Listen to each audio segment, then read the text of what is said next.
سڵاوی خواتان لێبێت ئەم کاتتان باش لە ڕیپۆرتاژێکی تایبەتە لەگەڵتانین بۆ باسکردنی بابەتێک کە لای هەمووتان پرسیارە و دەتانەوێت وەڵامەکەی وەربگرن. ئەویش ئەوەیە کە لە هەموو کۆمپانیا گەشارەکان مامەڵە بە دۆلارەوە دەکرێت، مامەڵە بە دینارەوە ناکرێت. ئێستا هێڵی ئاسمانی عراقی بڕیارێکی دەرکردووە کە لەمە دووە ئەوان بە شێوەی دینار مامەڵە لەگەڵ گەشتیارانەکەن و دۆلاریان وەلاناوە. دەمەوێت لە کۆمپانیا گەشارەکانی هەرێمی کوردستان بپرسم ئایا ئەوان تا چەند ئەم بڕیارەیان پێ باشە کە جێبەجێ بکرێت لەمە دووە واز لە دۆلار بهێنرێت و تەنها بە دینار مامەڵەکان بکرێت. ئایا ئەگەر ئەمە بکرێت چ زیانێک لە کۆمپانیا گەشارەکان دەکەوێت؟ ئایا لەم نێوانەیە دۆلار یا دینار بە چەند دەشکێنرێتەوە؟ ئایا هەر بە هەمان سعری ڕۆژە دۆلار دەشکێنرێتەوە یا حکوومەت بڕیارێک دەدات لە نرخێکی دیاریکراوە دۆلار یان دینار جێگیر بکات بۆی گرفت بۆ گەشتیاران دروست نەبێت؟ هەموو پرسیارانە هەوڵەدەین لە کۆمپانیا گەشارەکان بپرسین بزانین ئەمان قسەیان چییە و وەکو خۆتان نەزانن دراوی عراق دراوی دینارە،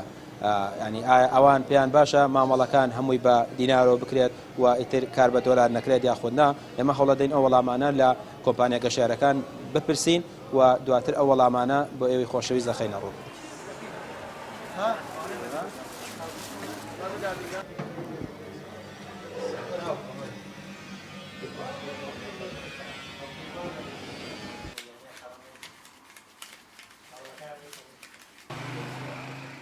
کەزانە جەنابتان وەکو کۆمپانیایەکی گەشتیاری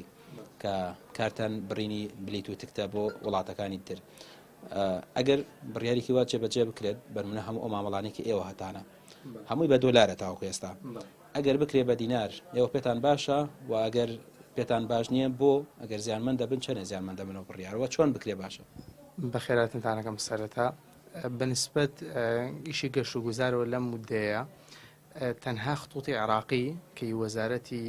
حکوومەتی عراقیە تەنها ئەو گۆڕیەتی بە دینار، یعنی لە حساباتی دۆلارەکەی کردو بە دینار، بەڵام دینارەکە بە حسابی بانقی مرکزی نایشکێنێتەوە بە 132 نایشکێنێتەوە، جاری وایە لە نزیکی بازار هێشکێنێتەوە 50 لەو سارانە هێشکێنێتەوانە. بۆن منە تکتی دوبەی هەیە 303 دلار وە کەشکانیۆتیوانێ بە 461 حسابی کردووە، یعنی تقریبا هەڕێک نزیکی سعری بازار نەک بە 132کە کە مسافری استفادە بکە. لە لای خۆمانە ینی لە عێراق تقریبا 3 خطوطمان هەیە سەر بە خۆمان بێ، فلای ئەربیلمان هەیە، فلای بەغداد هەیە و خطوط جەوی عراقی هەیە، هەرسێکیان هەر بە دۆلاری ئیشان کردەوە چەند مودەیەکی چەندێکە، ینی هەر تا ئێستا لەگەڵ یەک مجموعە سلبیاتی تریشی هەبووە لە سلبیاتەکانی تر سلبیاتەکانی ئەو مواصفاتانی ئەو خطوطەکانی تر نیەتی. ئێستا بۆ نمونە ینی ئەو بمونی کەش و هەواوە یان بەبوونی هەر شتێک کانسڵ بێتەوە پارە بۆ مسافر ناگەڕێتەوە، مسافر خۆی لێ پارێزێ تا خطوطێکی تورکی وەسابێ بە خەتی عراقی و خەتێکی ئەمانی لای خۆمان سەفەر ناکات، یعنی بەبوونی کەشواش و کانسڵ بێتەوانێ ئەو اختیارە ناخاتە بەردەست تهدید دەکا بێ بەس بە خطوطی خۆی سەفەرکەی لە مودەی ساڵەکە یەکجار پارە بۆ گەڕێنێتوانێ. خطوطەکانی تریش هەیە هەر لەم پارەکە کاگەڕێنەوە هەر قڕونچێکی لێگرێت، بەس خطوطە تورکیەکان خطوطە قەتەریەکان ئەمانە تاو بە نیزام کراون ڕێک پێکن. ئێستا بۆ نمونە هەر تکتێک سیرکە بۆ لە تورکیا بتوێ بگەڕێتەوە بۆ هەولێر یان یەکسەر لە سیستمەکە خۆی کا بە لیرە، ینی وا حسێبەکە بڵێ لە ئەوروپاوانەی کا بە یۆرۆ. وڵاتانی دیکر مەسەلەن بۆ ناخۆی خۆیان حسابی دراوی خۆیانەکەن دراوی خۆیان، بەس ئەمە لە عێراق بوون جۆرەنی هەمووی حسابی دۆلارەکەی بێ بە تورکیا ئەبێت بە لیرە. بۆ نمونە لە ئەوروپا بێت بۆ تورکیا ئەیکا بە یۆرۆ، یعنی هەر وڵاتی حسابی ئەو وڵاتەکە بەس عێراق وانە، یعنی بۆ عێراق لەنێو هەم وڵاتانی ترا بەم جۆرە مەتەنان خطوطی جەوی عێراقیەکە خۆشی بە دۆلار معاملەیە کرد، بە تازەی هاتۆتە سەرخۆی بە خطوطێکی تر بە عملەی خۆمان معاملەکە. ئێستا منەوە لە پۆستاڵێ بە 132 مامەڵەی ئێستا بنمونە ئەمە بۆ گۆڕینەوەی دیناری عراقی ئەڵێ بە سعری 132,000 لە خطوطی جەوی عراقی مامەڵەی. تا ئەم دقەی قسەکە جەناب تاکەم ئەم ڕۆیەک تۆز هێنانێتە خوارەوانێ، بەڵام هەر بە نزیکی 150 ئەوانە معاملەیان لەگەڵا کردووە. کابرا 100 دلار بوو منە تکتێک بای 100 دلار بووە، بۆ منە دیناری پێ بووە باشە من بە 153 بۆ مشکانێتەوە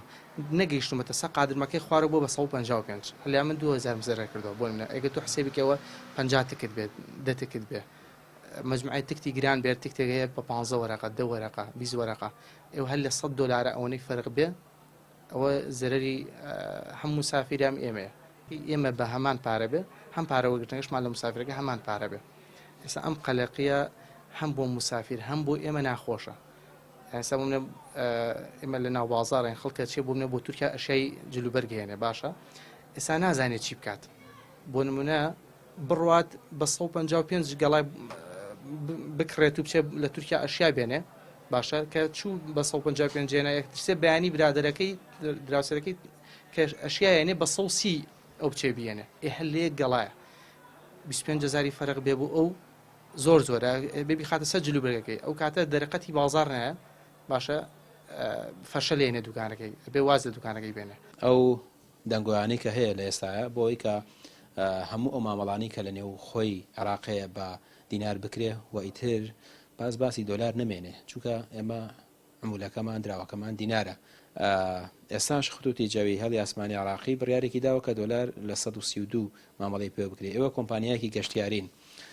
پێتان باشە ینی هەموو مامەڵەکان بە دینارەوە بکرێت یاخود پێتان باشە هەر بە دۆلار بمێنێتەوە بەحەقەت ئێمە لە وڵاتە ئەژین ئەم وڵاتە عملەی ئێمە بڵێ و دراوی ئێمە بەکارهێنین دینارە ئەگەر ئێمە هەموو شتەکانمان دینار بێ باشترە چکە بە دینار شتە فرۆشی بەدناوێت مەعاشە دەردی ئێوە ئەفەرمونون بە دینارە درێ خەڵکی ئەوەی کە پێێتی دینارە بەڵام دۆلارەکە هاتۆ دواوە لە دوای مثلەن 1990ەوە ئەو وەختی کە دوای ئینتیفازەکە هاتوۆتە ناوە فەرز کرا بەسەر ئەم بازاری بەرەڵای بازارێکی ئازاد نییە بازاری کوردستان بە ئارەزوی خۆی تو لە بازاری دۆلارەکە ئەم دۆلارە فەرز کراوە و اینجا ئەو خەڵکەشی کە پارە نێردەوە هەر لێرە بەکارێ هێن بە حەقەت ئەگەر بتوانن ئەم کۆنتترۆلی کا حکوومەت بە حەقەت شتێکی زۆر باش هەمووی بە دینار بێ بۆ ئێمە باشترە و خۆشدەستە و یەک دەستیشە بێت تێگەی لە شتەکانیش اینجا ئێمە وامان لێ هاتووە چەندین عملە بەکارهێن نەک هەر دۆلاریش بێ بەتەنها هەسڵان عملەی وڵاتانی ترشمان لا ئێستا خەڵکەیە یۆرۆ ماموێنێ خەڵکەیە تمەن واموێنێ خەڵکەیە درهەمی ئیماراتی پێ یەکی ڕیاڵی سعودی پێ ئەگەر یەکشت بێ ئەو حکومەت خۆی کۆنتترۆلی کا و دۆلار و ئەم عمولانە هەر لە بانقابێ زۆر باشتر بۆ شتێکی زۆر باش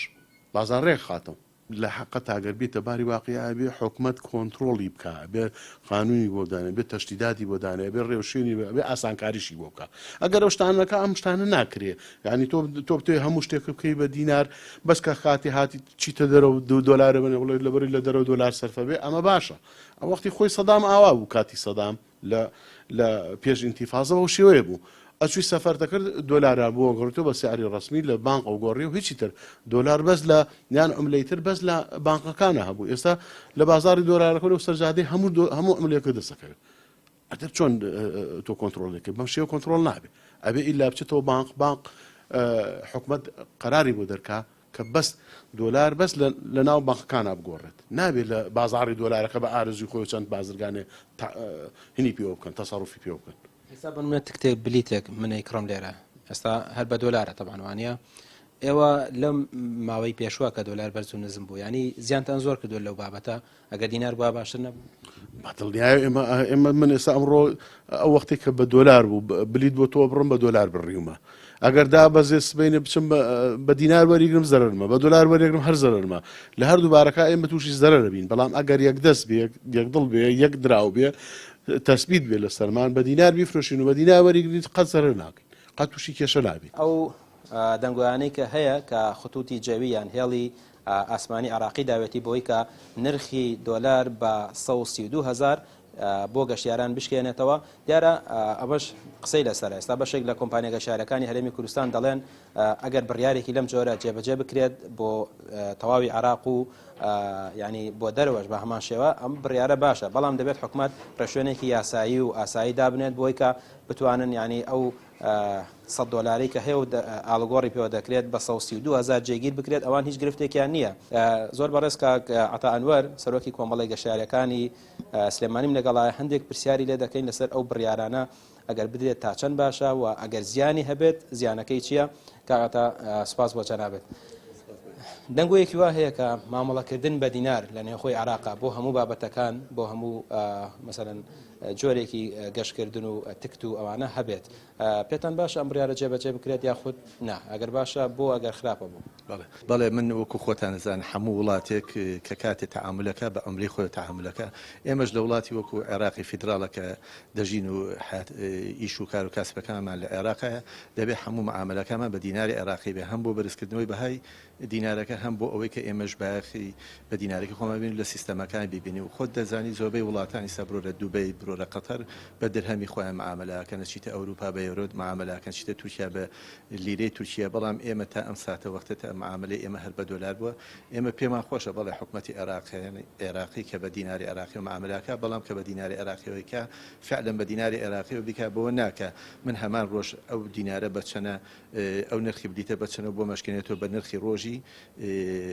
دۆلار لە بازاردا یعنی بۆیە هیوادارم ئەگەر بتوانێت لێرە شۆ چارەسەری ئەوە بکە بەڵێ ئێمە فەخری پێوەکەن کە لە وڵاتێکی وەکو عێراق ئەژین و بە دینار معاملەکەن ئیشەکانمان هەر بە عێراقی بێ بۆ هەم بۆ بەرزکردن وەکو عەرزم کردی هەم بۆ بەرزکردنەوەی دراوەکەمانە هەم بۆ پیشاندانی دراوەکەمان لە وڵاتانە کە ئەچین لەو شوێنانەی کە پارە ئەگۆڕێتەوە بەڵام هەنێک کێشەی تێدا هەیە لەوانە بۆ نمونە کاتی تۆ ڕۆژانە نرخی بلیتەکە بۆ دانێ لەسەر من جاران بلیتێکی دووبێ ئەگەر بە 300 دلار بێ ئیسا دایناوە لەسەر من بە 460 کە هەمان نرخی ئەو دۆلاراکە کە ئیسا بە ڕۆژانە لە بازارایە بەڵام ئەگەر بێت هەم نرخی بلیتە وەکو ئەو دینارە لێم وەرگێکە لە خۆی شکانێتەوە لە ڕێی بانقەوە بۆ ئێمە زۆر باش بێ وەختی ئیشەکانمان دیارە یەکێک لە کێشەکانی کەمە کە ئێمە هەمانە زۆربەی کات کە گەشتیاران یان گەشتیارێتە لای ئێمە بریتمان ڕێکرێ هەر دینارەکەی پێ یان پێی ئەڵێ کاکە خۆ بڕۆ بیگۆڕەوە کاکە گیان ئەبێ فێر بیت کە ئەمە تۆ ئەچیتە شوێنێک کە پێ دەدە معاملەکەی تۆ بە دینارەکە و باتێ نەکێشەمان بۆ دووزە بێ و نەیشتێ سا دەستخۆشیان لێکە ئێمە ئێستا حساباتی عێراقیمان بۆیە بە دینارە بەڵام حساباتی بازە شوێنی کەمان بۆیە بۆ نمونە خەتی تورکیش ئێرلاینە خەتی فلای دوبێ ئەمانە هەمووی هەر بە دۆلارە وەکو خۆی ماوەتەوە بۆیە هیوادارم حکومەت زیاتر بایەکدا بەمانە و ڕێکارەکان زیاتر بەجێبێنێ ئەو وەختە لە جیاتی ئەوەی کە لە بانقەکانە بیان لە فڕۆکەخانە پاراگۆڕێتەوە هەبێرە لە کاتی بلیت بڕینەکەی لە ئەساسە کە بلیتی هێڵی ئاسمانی عێراقی بە دینارە هەلێرەوە بۆ دیناری عێراقی دەست پێ بکە کە خۆی دایناوە ئەو ئاڵگۆڕێکی ئێستا ئەکرێت بە دۆلار و دینار یعنی ئێوە لە دەرەوە زەرەرەکان یان بەس نەخۆی عێراق ئەو زەرەرتان لێکەوت ئێمە وەکو هێڵەکانی کێکە بە دۆلار هەر وەکو خۆیەتی هیچ زەرەرێکمان نەکردوێت چکە ئێمە دۆلار وەرەگرین مەگەر لە حاڵەتێکە ئەو شخصە دینارمان بۆ بێنێ ئەگینا دۆلارەکەم بۆ بێنێ من هیچ زەرەرێکم نەکردووە بەڵام کێشەکە ئێمە لە هێڵی ئاسمانی عێراقی خۆیەتی ینی دائیمە هێڵی ئاسمانی عێراقی بێپلانیەکی پێوە دیارە وەکو خۆتان نەزانن بێپلانێکە لە چیا دەرەکەوێت هێڵی نرخی بلیتێکی لەستە من داناوە بە 460,000 کە جاران ئەم نرخی بلیتە بە 300 دلار بوو یعنی ئەگە 300 دلار بێت و ئیستا بە هەر پارەکەی حسابی بکەیتەوە هەرەوە کات و زیاد کاتەوە ماڵێدم خۆی ڕێڵێ بە نرخی بلیتەکان بە دیناری عێراقی بە کاتە ئەگەر ئەو 300 دلاری جاران بە 132,000 بێت وەکو ئیستا کە داناوە کاتە نرخی بلیتەکە لەسەر گەشتیارەکە 390,000 دینارەکە ئەمە یەکێک لەو کێشانە کە ئێمە هەمانە کێشێکی کەمان هەیە کە ئیستا بە بۆنەی ئەم نرخی دۆلار و دینارە و پیا بۆ بەمان چۆنێتی حواڵەکەدنی ئەو پارانەی کە وەرێگرین و دێنێرینە ئەو وڵاتانی کە ئیشیان لەگەڵەکەن لە بەرامبەردا بۆ نمونە بەڕێزت بلیت ئوتێلە دەوێت لە دوبەی لە وڵاتی کە ئەدەوێت تەنانەت حتا ئاڵوگۆڕمان بۆ نەماوە کە لێرەوە بتوانین ئێمە ئەم پارەی تەحویل بکەین و بچێتەوە بۆ وڵاتی دووەم و وڵاتی سێم یەکێک لە کێشەکانی کە ئێمە هیوادارین کە حکومەت هاتووە بیل لەمە ئەکاتەوە بیل لە شتێکی گەشە بکاتەوە زۆربەی زۆری ئەو کەسانەی کە لەم شوێنانە ئیش و کارەکانیانەکەن زۆربەی زۆریان کرێکی دۆلارن کە خۆ دەزانین لە ڕۆژە دۆلار چی لاتوە وای لاتوە هەر نەماوە لە بازارە وایە ئیتر ئەگەر بیرێکیش لەمە بکاتەوە حکومەت ئەوەش تهدید کاتەوە بۆ خەڵک تەسەورەکەم بتوانێت هەنێ لە کێرە و کێشەکانی سەر ئێمەمانە کەم کاتەوە چکە بەڕاستی لە گۆڕینی دینار و دۆلارە و لەم فترەیە کە ئیستا هەیە و ئێمە لە بیداەتی مانگی نەورۆز مانگی بەهاران کە چینە پێشەوە بۆ این بێت سیرەکەی زۆربەی زۆری ئیشی کۆمپانیەکان بە تایبەتی کۆمپانیای گەشت و گوزارەکان و کۆمپانیەکانی گواستنەوە زۆربەی زۆری وەستاوە هەمووشی تەسیرەکەی بە بۆنەی ئاڵوگۆڕکردنی ئەم بەرزبوون و نەزمبوونەوەی دۆلارە هەموو وڵاتێکە معاملە بە پارەکەی خۆیەوە کات خۆزگە ئێرە ژوالاتایە هەم هەرێمی کوردستان و هەم وڵاتی عێراقی فدراڵی جواب وایە ئەو سیستەمانەی کە شەریکات وەرێگریانە هێنێ بۆ ئێرە بۆ نمونە تورکیش ئێرلاینە چۆن لە وڵاتی خۆیان بە پارەی تورکی حسابە بووەکە تۆی ساچی بە لیرە بلیتێ ببرە لە شارێکە بۆ شارێ بە لیرێ لێرەش ئەو شەریکاتانەی کە ئەو بۆ نمونە شەریکاتی تورکیژێریان هێناوە شەریکاتی فلای دوبیان هێناوە شەریکاتی قەتەریان هێناوە ڕێکسەن بۆمان بکەن بە دینارەکە بۆ ئێمە ژەو کێشەیە نامێنێ چونکە ئێمە سیستەمەکە چی پیشانە ئەبێ ئەوە وەرگرین ئەگەر بۆ من پیشانە یۆرۆ وەرگرم ئەبێ یۆرۆ وەرگرم ئەگەر بۆ من پیشانە دۆلار وەرگرم ئەبێ دۆلار وەرگرم تا ئەم دقەی ئێمە کێشەکەمان ئەوە زۆر بۆ نەبێتەوە یعنی بەڕاستی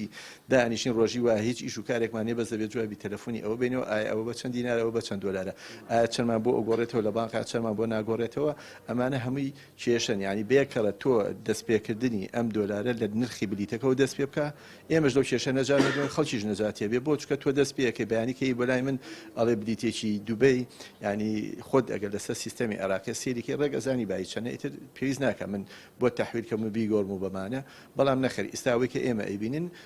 فەرقی دۆلار و دینارەکە لێوە بە سیاری ڕۆژەکاتەوە ئەگەر مامەڵەکان هەمووی ببێ بە دینار شتێکی باشە چکە من لە وڵاتێکان خۆمان مامەڵەکانمان دینارە بەڵام ئەمە لە چ کاتێکە پێویستە بەم شێوازە بەردەوام بێت کە پێشتر دیراسە کرابێ ئایا ئەمە تا چەند لە قازانجی خەڵکەوە تا چەند لە زەراری خەڵکە چکە گەرێمە بۆ نمونە بە دینار لە خەڵک وەرگین پێویست بەوە کات کە ئەوەیشی کە ئیکڕین بۆ نمونە تکت بە دینار بکڕین وتێل بە دینار بکڕین گواستنەوە بە دینار بێت لەو بابەتانە لە ناوخۆیان ڕەنگە بتوانێت بۆ نمونە تکتەکە بیکڕیت بە دینار بەڵام لە دەرەوە لە سعودیا ئەو دینارت لێ وەرناگرێت لەوێ دۆلار هەر بەرزە لەوێ شۆکو ئێرە دۆلار بە نمونە 100 دۆلار لە بەرامبەر چەنە مامەڵی پێ دۆلار تەبەن لەوێ زیاتر مامەڵە بە دۆلار و ریاڵەوە ئەکرێت نەک بە دۆلار و دینارەوە چکە دینار لەوێ بەهای ریال لەوێ بەرزە چەنە بەهایکی کەمتریە 100 دلار بەگشتی هەمیشە 370 بۆ 375 ریالە بەس ئێمە بە شێوەیەکی گشتی کە باس لەوە ئاکەین کە مامەڵەکان بکرێ بە دینار پێویستە هەموو ئەو مامەڵانی کە هەیە چۆن فرۆشتن ئەبێ بە دینار ئەبێ کڕینی ئێمەش ئەو شتانی کە هەیە بە هەمان شێوە بە دینار بێت ئەگەر بەم شێوازە نەبێت بە دڵنیایەوە کۆمپانیەکان زەرەرەکەن چکە ئەو کاتە ناچارە بە دۆلارێکی گرانتر شت بکرێ دینارێکی هەرزانتر لە خەڵک وەربگرێت باشە ئەی سەبارەت بە ئەو بڕیارەی حکوومەتی عێراق دۆلار لە فڕۆکخانەکان بە 132,000 بۆ گەشتیار ئاڵگۆڕی پێوەکرێ ئەمە ئێوە قسەتان لەسەری چییە پێتان باش بۆ ئەو بڕیارە دراوە و لە دوای ئەمەوە تا چەند بازاری یان ئێوە زیاتر بووەوە زیاتر خەڵک بەرەو گەشتی ئەمری پیرۆزەڕوە بەڵێ خۆی بڕیارێکی باشە ئەگەر بە گشتی جێبەجێ بکرێت بەڵام تا ئێستا من لە فڕۆکخانەی سلێمانی دوێنێ بانقەکە کراوەتەوە بەڵام تا ئێستا مامەڵە بە شێوەیەکی ئاسایی دەستی پێ نەکردووە بەگشتی بڕیارەکە لە قازانجی خەڵکە چکە خەڵک داهاتەکەی زیاتر دینارە ئەو کاتە دینارێکی کەمتر بۆ من دەجاتیەوەی بە 152 دلار بیکرێت ئەو کاتە بە 132 ئەیکڕێ بۆ هەر 100 دلارێک 20,000 بۆ هاوڵاتی ئەگەڕێتەوە بەم شێوازە قازانجیەتی بەڵام ئەمە پێویستە وەکو وتمان بەرنامە بۆدا ڕێژداو بێت و هەموو بەشەکانی کارکردن بگرێتەوە نەکەسا بۆ من ژمێریارێکم لێرە مامەڵەکەم دینار بێت بەڵام لە دەرەوە بە دۆلار شت بکڕم ینی بەگشتی بڕیارەکە لە بەرژەوەندی خەڵکە بەڵام ئەگەر بە دروستی جێبەجێ بکرێت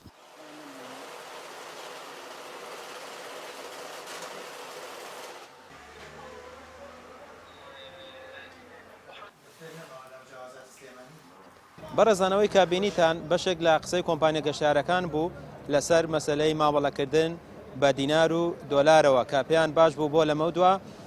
مامەڵەکان بە دینار بێ بەڵام حکوومەتی عێراقی دەبێت ڕێوشوێنێکی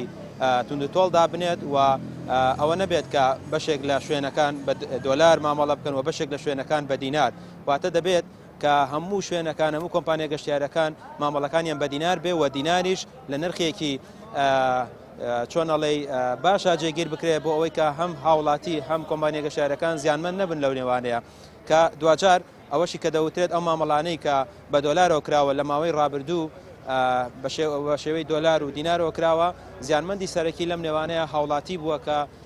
باجەکەی داوە هەموو ئەوانە و